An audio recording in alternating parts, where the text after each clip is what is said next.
Naam, ni 7 News. Karibu sana, mimi ni Brands TZ.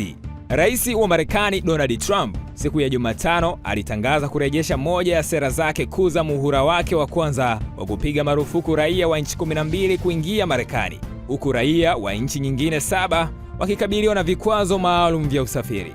Marufuku hiyo inaanza kutekelezwa Jumatatu saa 12:01 asubuhi, hatua ambayo inalenga kuepusha machafuko yaliyotokea katika viwanja vya ndege mwaka 2017 baada ya tangazo kama hilo kutolewa bila onyo.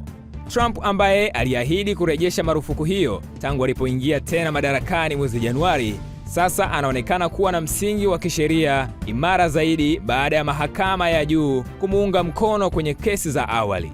Nchi nyingi kwenye marufuku ya sasa pia zilikuwemo kwenye orodha ya awali ya muhula wake wa kwanza. Nchi hizo ni kama Afghanistan, Myanmar, Chad, Jamhuri ya Kidemokrasia ya Kongo, Guinea ya Ikweta, Eritrea, Haiti, Irani, Libya, Somalia, Sudani na Yemen.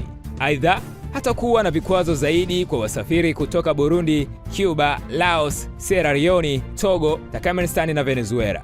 Kupitia video iliyosambazwa kwenye mitandao ya kijamii, Trump alihusisha marufuku hiyo mpya na shambulio la kigaidi lililotokea Jumapili huko Boulder, Colorado, akisema kuwa tukio hilo linaonyesha hatari inayoweza kusababishwa na baadhi ya wageni wanaoendelea kukaa nchini kwa kukiuka muda wa visa.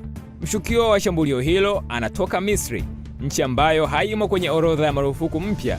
Kwa mujibu wa idara ya usalama wa ndani ya Marekani, mshukiwa alionekana kuwa alikiuka masharti ya visa ya utalii. Kwa taarifa nyingi zaidi zinazoendelea kugonga vichwa vya habari ndani na nje ya Tanzania, endelea kufuatilia 7 Media kupitia 7 News.